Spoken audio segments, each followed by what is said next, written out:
A United States Army sergeant facing a murder charge after shooting a Black Lives Matter protester who approached his vehicle with an AK-47 had his GoFundMe page removed from the site by the company. Perry's attorneys confirmed to Fox News Digital that the GoFundMe page for their client, Army Sergeant Daniel Perry, has been removed. It's an expensive trial to undertake with the need for expert witnesses and stuff, and we had a GoFundMe site that's been taken down and it's been weighing on him, Perry attorney Clint Broden told Fox News Digital, adding that Perry's father had to pay a significant bond for his release and that the ordeal has taken a significant toll on the family. On the night of July 25, 2020, at about 9:50 p.m., authorities say Sergeant Daniel Perry was driving for Uber when he encountered a Black Lives Matter protest in downtown Austin, Texas. Perry, an active duty soldier, was stationed at Fort Hood at the time. The protesters did not have a permit and were reportedly clogging a busy intersection.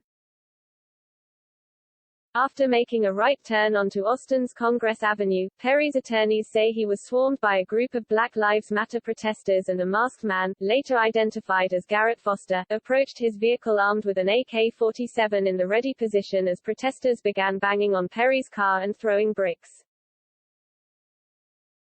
Believing that Foster was beginning to raise the rifle and that his life was in danger, Perry fired the handgun he kept in his car console multiple times, at which point another protester opened fire on him.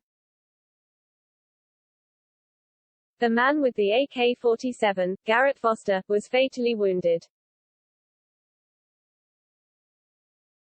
Roughly a year later, Perry was indicted on murder and aggravated assault charges by Travis County District Attorney Jose Garza, who claimed that over 150 pieces of evidence and testimony from 22 witnesses during a 3-week court hearing led to the decision to press charges. Perry's attorneys say the shooting was a clear case of self-defense and have expressed serious concerns with how the case has been handled by Garza's office. Garrett Foster either intentionally or accidentally pointed his rifle at Daniel Perry's head and Daniel Perry fired in self-defense, Perry attorney Doug O'Connell told Fox News Digital.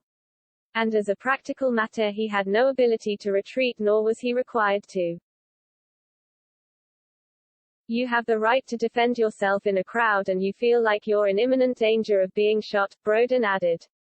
That's what it's all about. I ask people to put themselves in Sergeant Perry's position and you have this masked man with an assault rifle ready starting to raise it. I think anybody that had access to a firearm would react the same way. Texas castle law extends to one's vehicle in some circumstances.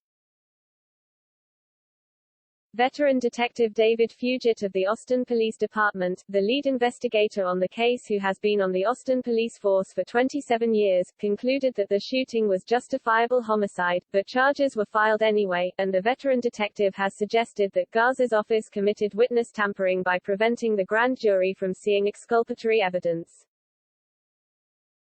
Perry's attorneys say that those who wish to financially support Perry can still do so via the Go Get Funding crowdfunding platform. I can confirm that this fundraiser was reviewed and found to be in violation of GoFundMe terms of service, and subsequently removed. GoFundMe prohibits raising money for the legal defense of a violent crime, a GoFundMe spokesperson said in a statement to Fox News Digital. The platform has previously stated multiple times that it removes pages supporting those who are accused of a violent crime but has declined to completely remove pages of others accused of violent crimes in the past. A trial date has not been set for the case, but Perry's lawyers have a call scheduled with a judge on December 15 to review concerns with the grand jury process.